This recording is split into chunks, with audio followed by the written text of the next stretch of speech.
Honourable CM വിജയുടെ അവസാന ചിത്രമായ ജനനായകനിലെ രാവണ മൗണ്ട സോങ് അവർ റിലീസ് ചെയ്തിട്ടുണ്ട്. ആൻഡ് അനിരുദ്ധ് മ്യൂസിക്കൽ ഓ ഇന്റർവെൽ സീന്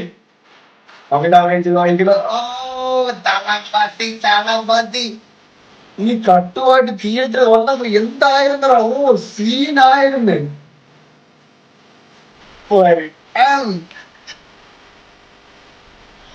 ഓ ഈ സീനൊക്കെ തിയേറ്ററിൽ ലിറ്ററലി ഫയർ ആയിരുന്നടാ.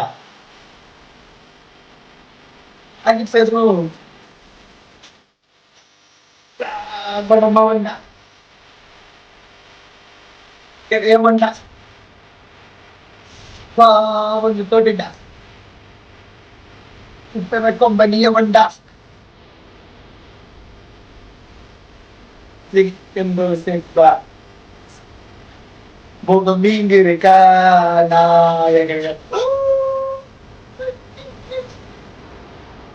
അസയാതിരുപ്പാ.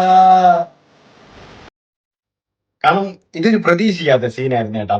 ഇൻട്രോവലില് ഒരു ബാനർ തന്നെ ആയിരിക്കുമെന്നായിരുന്നു. ബട്ട് ഇത്രയും കിട്ടിലനായിട്ട് എച്ച് വിനോദ് മേക്ക് ചെയ്യുമെന്നും ഇമ്മാതിരി സീനാണ് എച്ച് വിനോദ് തരുമെന്നും ഒരിക്കലും പ്രതീക്ഷയില്ല. ഇങ്ങനെ നിനക്ക് എന്തെങ്കിലും മമിത ആലോചിക്കൂലോ, നിനക്ക് എന്തെങ്കിലും ബുദ്ധിമുട്ട് വരുമ്പോ അപ്പ നനച്ചാൽ മതി ഞാൻ ഓടിയെത്തും അങ്ങനെ പറയണതും ബൈക്കും കൊണ്ട് ഒരു ഡ്രിഫ്റ്റിൽ ഒരു വരവുണ്ട്. അങ്ങനെ ആ തിയേറ്ററിൽ കട്ടായി പാതി സ്ക്രീനിൽ ഇങ്ങനെ കാണിക്കും. അതോടെ രാവണ മൗണ്ടായ അനിരുദ്ധരത്ത് കത്തിക്കും. അതൊന്നും അതിന് ശേഷം തിയേറ്ററിൽ ആ ഇന്റർവെല് തീർന്നവരെ ബാങ്ങറായിരുന്നു. ആടി ഇടി മ്യൂസിക് മാസ് ആ വരുന്ന സീൻസുകൾ എല്ലാം ഓറായിരുന്നു. സ്ക്രീൻ പേഴ്സൺസ് ആയിരുന്നു. ദളപതി വിജയ് തീർച്ചയായിട്ടും മിസ് ചെയ്യും.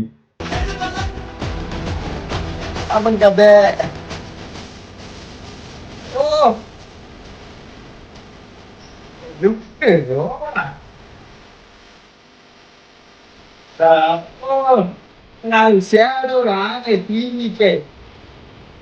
എല്ലാം ചേരുണ്ട്. കൊമ്പനിയ ബണ്ട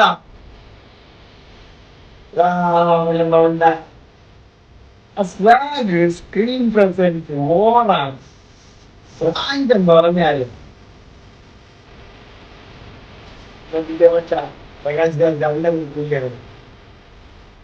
തലപതി വെട്ടിക്കൊണ്ടേ സത്യം.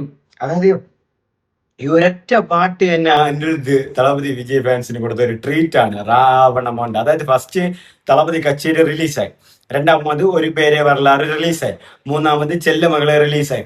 എന്നിട്ടാണ് പെട്ടെന്ന് അനിരുദ്ധ് ഒരു കത്തിക്കിന് പട്ടാറെന്ന് കത്തിക്കണ രാവണമോണ്ട്. അത് ആദ്യം അവർ റിലീസ് ചെയ്ത് ഓഡിയോ എന്നാണെന്ന് എൻ്റെ ഓർമ്മയിൽ. ഓഡിയോ റിലീസ് ചെയ്തു. പിന്നെ എല്ലാവരും ഇവിടെ ഓഡിയോ, അതായത് ഓഡിയോ ലോഞ്ചിൽ എന്തോ പാടിയതാണ്. അതിനുശേഷം ആ പാട്ട് റിലീസ് ചെയ്യാത്ത അങ്ങനെ ഭയങ്കര ആന്റിസിപ്പേഷനിൽ എക്സ്പെക്ടേഷനിൽ റിലീസ് ചെയ്തൊരു പാട്ട്, എല്ലാവരും സാറ്റിസ്ഫൈ ചെയ്ത ഒരു പാട്ടുമായിരുന്നു രാവണമൗണ്ട ഒത്തയില നിക്കറയ്യമണ്ട ഒലകാണ്ടവണ്ട വസനമാ എഴുതല അവങ്കത അതുക്കെല്ലാം മേലെ വിവേകിന്റെ ആ കിട്ടിലും ഫ്ലൈയിങ് രോമാഞ്ച ലിറിക്സും അനിരുദ്ധിന്റെ ആ കിട്ടിലും വോക്കലും എല്ലാത്തിലും ഉപരി ആ കിട്ടിലും BGM-ഉം അതിന്റെ ഇടയിൽ ഈ തളപതി വിജയുടെ സ്ക്രീൻ പ്രസൻസും അതിന്റെ ഇടയിൽ എച്ച് വിനോദിന്റെ മേക്കിങ്ങും ഒക്കെ ആയപ്പം കിട്ടിലെന്നെ തിയേറ്റർ എക്സ്പീരിയൻസ് ആയിരുന്നു ഈ രാവണ മൗണ്ടാക്ക വന്ന്. ഇതുപോലെ തന്നെ ഫസ്റ്റ് ഹാഫിൽ ആ ഫ്ലാഷ് ബാക്കിൽ ആ രാവണ മൗണ്ട സോങ് ഇട്ട് തളപതി വിജയ് ചാടി വന്ന്, അതായത് ആ കാട്ടിലുള്ള ആ സ്റ്റണ്ടൊക്കെ എൻ്റെ ഇജാതി ഓറായിരുന്നു, ഇജാതി മാസമായിരുന്നു തളപതി വിജയ് കാണിച്ചത്. കാരണം പടത്തിനെ പറ്റി പല അഭിപ്രായങ്ങളും ഉണ്ടായേക്കാം. നല്ലതൊന്നുണ്ട്, ചീത്തയൊന്നുണ്ട്, ഡിസാസ്റ്റർ ഒന്നുണ്ട്, മിക്സ്ഡ് ഉണ്ട്, എല്ലാം പല റിപ്പോർട്ട്സുകളും വരുന്നുണ്ട്. കൂടുതൽ നെഗറ്റീവ് ഡിസാസ്റ്റർ റിപ്പോർട്ട്സുകളാണ് വന്നത്, പ്രത്യേകിച്ച് കേരളത്തിലും. ബട്ട് എന്നിരുന്നാലും ആ തളപതി വിജയ് സിനിമയ്ക്ക് വന്ന ആ ഒരു ക്രൗഡ്, ആ ഒരു കൂട്ടം, അല്ലെങ്കിൽ ആ സിനിമ കാണണമെന്ന് ആഗ്രഹിച്ചു. അതായത് 6 മാസം മുന്നേ റിലീസ് ചെയ്യേണ്ട പടം 6 മാസങ്ങൾ ശേഷം റിലീസായി. HD പ്രിന്റ് ലീക്കായ പടം, 1.5 കോടി പേര് കണ്ട പടം, കണ്ട് നെഗറ്റീവ് റിവ്യൂസ്, ഡിസാസ്റ്റർ റിവ്യൂസ് ഒക്കെ പറഞ്ഞ പടം. എന്നിട്ടും ആ പറഞ്ഞവന്മാരെ ഫസ്റ്റ് ഡേ ഫസ്റ്റ് ഷോയ്ക്ക് ടിക്കറ്റ് വേണമെന്ന് പറഞ്ഞ് ടിക്കറ്റ് പടം കാണാമെന്ന ഒരു നായകന്റെ പേരാണ് ദളപതി വിജയ്. അതായത് എതിരാളികൾ കൂടെ ഫസ്റ്റ് ഡേ ഫസ്റ്റ് ഷോ സ്വന്തം നായകന്റെ പടത്തിനേക്കാളും ദളപതി വിജയുടെ പടത്തിനെ കാണും. ആ അത്രയ്ക്കുള്ള ഒരു സ്റ്റാർഡം ദളപതി വിജയ് ഉയർത്തി വെച്ചിട്ടുണ്ട്.